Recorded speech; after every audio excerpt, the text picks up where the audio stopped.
The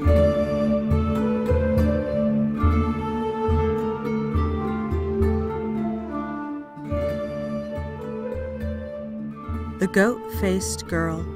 There was once upon a time a peasant called Mythicaliapso who had 12 daughters. They were exactly like the steps of a staircase, for there was just a year between each sister. It was all the poor man could do to bring up such a large family, and in order to provide food for them, he used to dig in the fields all day long. In spite of his hard work, he only just succeeded in keeping the wolf from the door, and the poor little girls often went hungry to bed. One day, when Mythicaliapso was working at the foot of a high mountain, he came upon the mouth of a cave, which was so dark and gloomy that even the sun seemed to be afraid to enter it. Suddenly, a huge green lizard appeared from inside the cave and stood before Mythicaliapso, who nearly went out of his mind with terror, for the beast was as big as a crocodile and quite as fierce looking. But the lizard sat down beside him in the most friendly manner and said,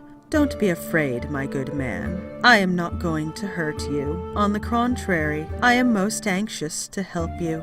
When the peasant heard these words, he knelt before the lizard and said, "Dear lady, for I know not what to call you, I am in your power, but I beg of you to be merciful, for I have 12 wretched little daughters at home who are dependent on me." "That's the very reason I have come to you," replied the lizard. "Bring me your youngest daughter tomorrow morning. I promise to bring her up as if she were my own, and to look upon her as the apple of my eye." When Mythicaliapso heard her words, he was very unhappy, because he felt sure from the lizard's wanting one of his daughters, the youngest and tenderest too, that the poor little girl would only serve as dessert for the terrible creature's supper. At the same time, he said to himself, "If I refuse her request, she will certainly eat me up on the spot. If I were to give her what she asks, she does indeed take part of myself, but if I refuse, she will take the whole of me. What am I to do, and how in the world am I to get out of this difficulty?" As he kept muttering to himself, the lizard said, "Make up your mind to do as I tell you at once. I desire to have your youngest daughter, and if you won't comply with my wish, I can only say it will be the worse for you."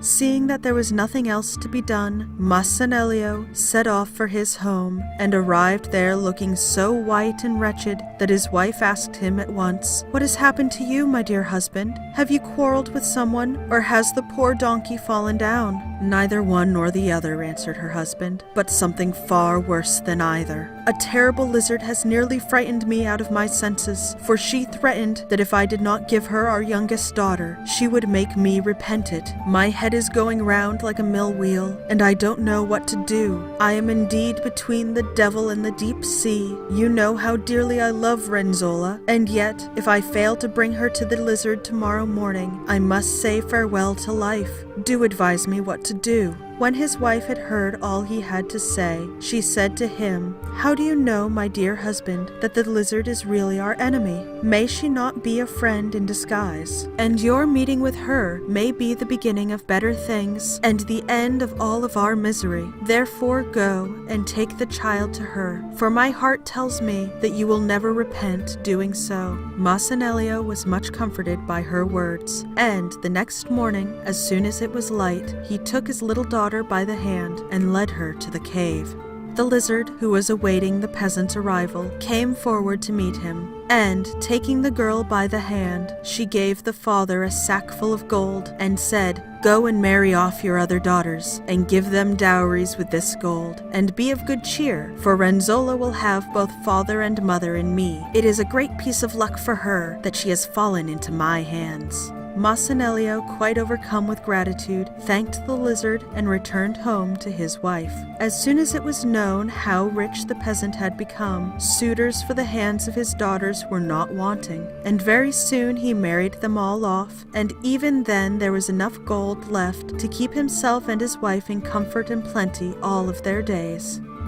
As soon as the lizard was left alone with Renzolla, she changed the cave into a beautiful palace and led the girl inside. Here she brought her up like a little princess, and the child wanted for nothing. She gave her sumptuous food to eat, beautiful clothes to wear, and 1,000 servants to wait upon her. Now it happened one day that the king of the country was hunting in a wood close to the palace, and was overtaken by the dark. Seeing a light shining in the palace, he sent one of his servants to ask if he could get a night's lodging there.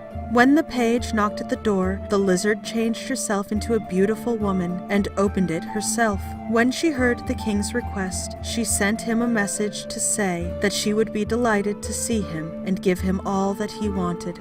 The king, upon hearing this kind invitation, instantly betook himself to the palace, where he was received in the most hospitable manner. 100 pages with torches came to meet him, 100 more waited on him at table, and another 100 waved big fans in the air to keep the flies from him. Renzolla herself poured out the wine for him, and so gracefully did she do it that His Majesty could not take his eyes off from her. When the meal was finished and the table cleared, the king retired to sleep, and Renzolla drew the shoes from his feet, at the same time drawing his heart from his breast. So desperately had he fallen in love with her that he called the fairy to him and asked her for Renzolla's hand in marriage. As the kind fairy had only the girl's welfare at heart, she willingly gave her consent, and not her consent only, but a wedding portion of 7,000 golden guineas. The king, full of delight over his good fortune, prepared to take his departure, accompanied by Renzolla, who never so much as thanked the fairy for all she had done for her. When the fairy saw such a base want of gratitude, she determined to punish the girl, and, cursing her, she turned her face into a goat's head. In a moment, Renzolla's pretty mouth stretched out into a snout, with a beard a yard long, and at the end of it, her cheeks sank in, and her shining plaits of hair changed into 2 sharp horns. When the king turned around and saw her, he thought he must have taken leave of his senses. He burst into tears and cried out, "Where is the hair that bound me so tightly? Where are the eyes that pierced through my heart? And where are the lips I kissed? Am I to be tied to a goat all my life? No, no, nothing will induce me to become the laughingstock of my subjects for the sake of a goat-faced girl." When they reached his own country, he shut Renzolla up in a little turret chamber of his palace, with a waiting maid, and gave each of them 10 bundles of flax to spin, telling them that their task must be finished by the end of the week. The maid, obedient to the king's commands, set at once to work, and combed out the flax, wound it round the spindle, and sat spinning at her wheel so diligently that her work was quite done by Saturday evening. But Renzolla, who had been quite spoiled and petted in the fairy's house, and was quite unaware of the change that had taken place in her appearance, threw the flax out of the window, and said, "What is the king thinking of that he should give me this work to do? If he wants shirts, he can buy them. It isn't even as if he had picked me out of the gutter, for he ought to remember that I brought him 7,000 golden guineas as my wedding portion, and that I am his wife and not his slave. He must be mad to treat me like this." All the same, when Saturday evening came and she saw that the waiting maid had finished her task, and took to fright lest she should be punished for her idleness, so she hurried off to the palace of the fairy, and confided all her woes to her. The fairy embraced her tenderly, and gave her a sack full of spun flax, in order that she might show it to the king, and let him see what a good worker she was. Renzolla took the sack without one word of thanks, and returned to the palace, leaving the kind fairy very indignant over her want of gratitude. When the king saw the flax all spun, he gave Renzolla and the waiting maid each a little dog, and told them to look after the animals and train them carefully.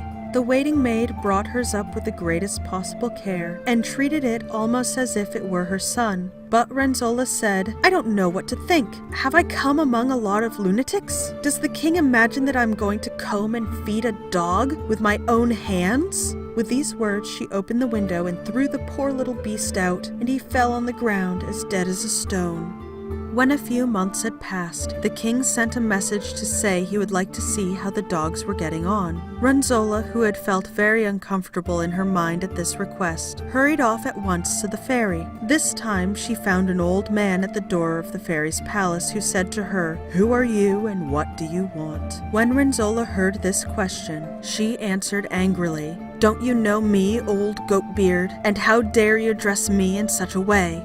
"The pot can't call the kettle black," answered the old man, "for it is not I, but you who have a goat's beard. Just wait a moment, you ungrateful wretch, and I will show you what a pass your want for gratitude has brought you." With these words he hurried away, and returned with a mirror, which he held up before Renzolla. At the sight of her ugly, hairy face, the girl nearly fainted with horror, and she broke into loud sobs, seeing her countenance so changed. Then the old man said, "You must remember, Renzolla, that you are a peasant's daughter, and that the fairy turned you into a queen. But you were ungrateful, and never as much as thanked her for all she had done for you.